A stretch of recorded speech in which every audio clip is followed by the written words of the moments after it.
Hello, my name is Stephen Hart, and I will be talking about our paper, Generalized Affordance Templates for Mobile Manipulation. This paper was co-authored by my fellow TRACLabs employees Anna Homan-Kispe, Mike Lanahan, and Seth G. This paper is a follow-on to a 2015 ICRA paper that initially introduced the Affordance Template Robot Task Programming Framework and will discuss improvements and extensions that we have made to it over the past few years. Affordance templates, or ATs, were initially developed for use with the NASA Valkyrie robot during the DARPA Robotics Challenge trials and followed similar approaches that many of the other DRC teams were also pursuing. The general idea is that a remote human operator can recall a set of skills from a task library that enable the robot to quickly perform manipulation tasks such as opening a door, turning a valve, or picking up objects. Since the precise location or shape of the objects to be manipulated may not be known a priori, the operator must be able to help the robot out through a process known as shared autonomy.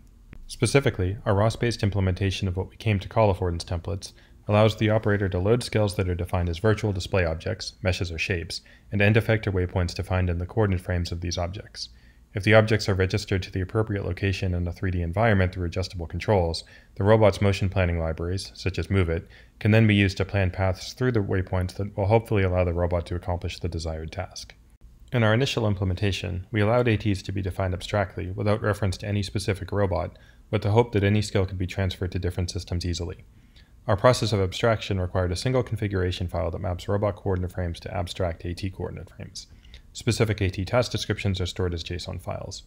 At runtime, when an AT is instantiated, an AT server combines the information provided in the robot configuration file with the JSON task specification to create adjustable goal visualizations on the ROS RViz environment that an operator can then interact with to control planning and execution. The present paper reports on extensions we have made to our AT implementation that enables increased autonomy to alleviate the need for runtime operator adjustment. Specifically, we have integrated our AT implementation into TRACLabs' larger robot application development and deployment framework called Craftsman. Craftsman allows us to quickly integrate various autonomy components and allows us to plug in different object localization, motion planning, and execution frameworks, both off the shelf and custom, and to quickly deploy ATs for use in either simulation or on real robot systems. Additionally, we have extended the AT specification to allow for what we call navigation waypoints to now be interleaved with the end effector waypoints. Previously, it was required that any mobile system had already moved close enough to any objects to be manipulated. A new stance generation autonomy component we have developed now determines where and how many navigation waypoints need to be specified to ensure the end effector waypoints are all reachable. This component ranks candidate stance locations according to various full robot kinematic criteria such as manipulability or to the number of inverse kinematic solutions at each candidate location. We have also developed a runtime grasp generator that bypasses the need to map AT waypoints to SRDF pose configurations and allows the system to figure out how objects should be grasped based on their shape and where the robot is positioned relative to these objects.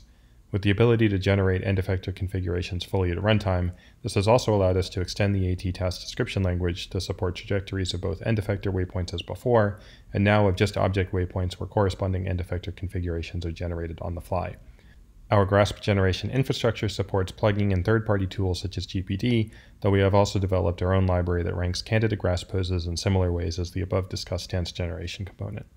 To date, we have successfully employed our enhanced AT implementation in a number of applications. It is currently used on the NASA Valkyrie humanoid to perform tasks relevant to explosive ordnance disposal.